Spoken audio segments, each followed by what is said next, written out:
Imaginez, vous êtes plongé dans le noir et votre seul moyen de découvrir votre environnement est une canne. Au début, vous allez seulement balayer l'espace pour savoir si rien n'encombre votre chemin, n'est-ce pas? Mais en étant plus attentif, vous pourriez en apprendre beaucoup plus sur les objets qui vous entourent. Pour cela, il faut tendre l'oreille. En analysant les fréquences produites par l'impact de la canne sur un objet, on peut distinguer un fauteuil d'un bureau ou d'une armoire métallique. Qui n'a jamais fait teinter un verre pour entendre cette résonance si caractéristique? Moi, je suis électronicienne et ma thèse va dans ce sens. J'écoute les objets.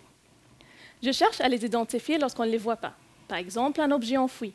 Mais pour cela, au lieu de déchiffrer un son, j'analyse le champ créé par l'interaction entre l'objet et l'onde électromagnétique qui l'éclaire.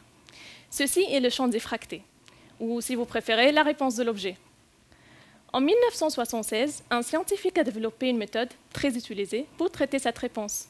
Elle consiste à en extraire des pôles correspondant aux fréquences de résonance qui caractérisent ces objets.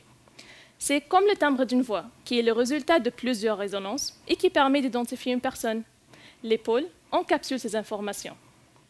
Cette méthode d'identification a déjà trouvé de nombreux domaines d'application: militaire, génie civil, agriculture, médecine. Par exemple, en agriculture, elle est utilisée pour connaître le degré de maturité des fruits. En médecine, on pourrait imaginer l'utiliser pour détecter et classifier des tumeurs. Ces pôles nous renseignent alors sur la forme, la taille et la matière de l'objet. Mais attention, il faut savoir les interpréter. Comment reconnaître la voix de quelqu'un que je n'ai jamais entendu parler? Pour faire parler mes objets, je les éclaire avec l'onde électromagnétique, puis j'analyse leurs réponses. Je constitue ainsi une banque de données de pôles pour me permettre de les reconnaître entre eux. Mais j'ai un secret. J'extrais également des résidus de ces réponses. Écoutez pourquoi. À ce jour, seuls les pôles sont exploités, car ils sont contenus dans la réponse de l'objet, indépendamment de l'endroit où je la mesure. C'est comme quand j'écoute une personne parler. Je peux la reconnaître, même si je me déplace autour d'elle. Mais le son que j'entends varie légèrement selon ma position. C'est cette information que contiennent les résidus.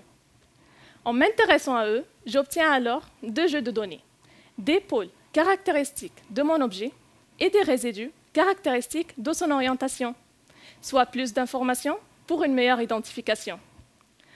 Quant à l'interprétation des sons, mon cerveau s'en charge, car il a appris à reconnaître les voix de mon entourage.